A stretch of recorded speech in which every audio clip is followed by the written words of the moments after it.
حضرت امام غزالی رحمۃ اللہ تعالیٰ نے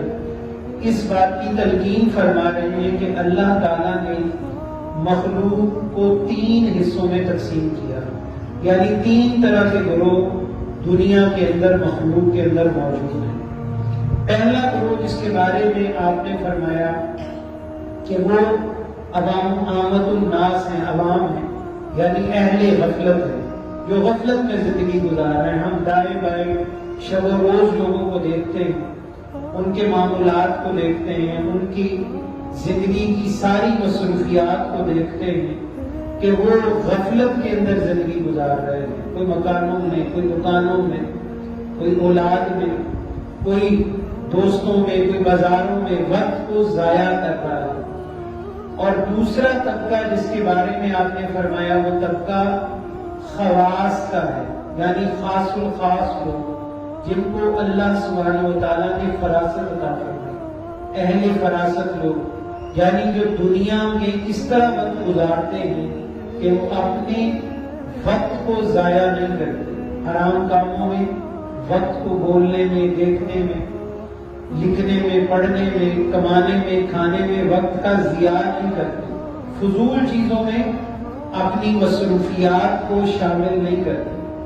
اور فرمایا تیسرا وہ خاص الخواص یعنی اہل بصیرت لوگوں کا گروہ۔ پہلا عامت الناس اہل غفلت، جو غفلت میں زندگی گزار رہے ہیں۔ دوسرا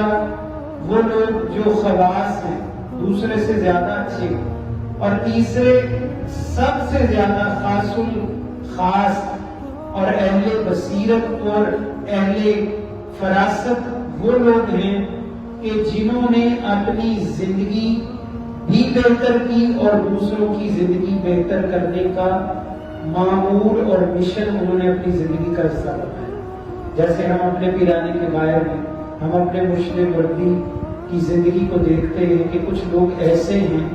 جو اپنے بچے بھی پالتے ہیں، اپنی بھی اصلاح کرتے ہیں، اپنی زندگی میں حلال رزق بھی کماتے ہیں، لیکن دوسروں کی اصلاح کے لیے وقت نکالتے ہیں، دوسروں کی تکلیفیں دور کرنے کے لیے اپنے آرام کو،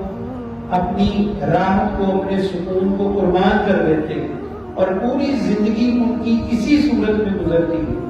اور اس بابت مفسرین نے لکھا ہے کہ جس شخص کی زندگی حرام سے بچنے بچانے میں اور حلال استعمال کرنے میں اور حلال کی تعلیم میں گزرتی جائے، یعنی علماء ربانیین، اللہ کے وہ عالم جو اللہ سے ڈرتے رہے، جب ان کی موت آتی ہے تو اللہ ان کی موت کو شہادت کا درجہ دیتا ہے۔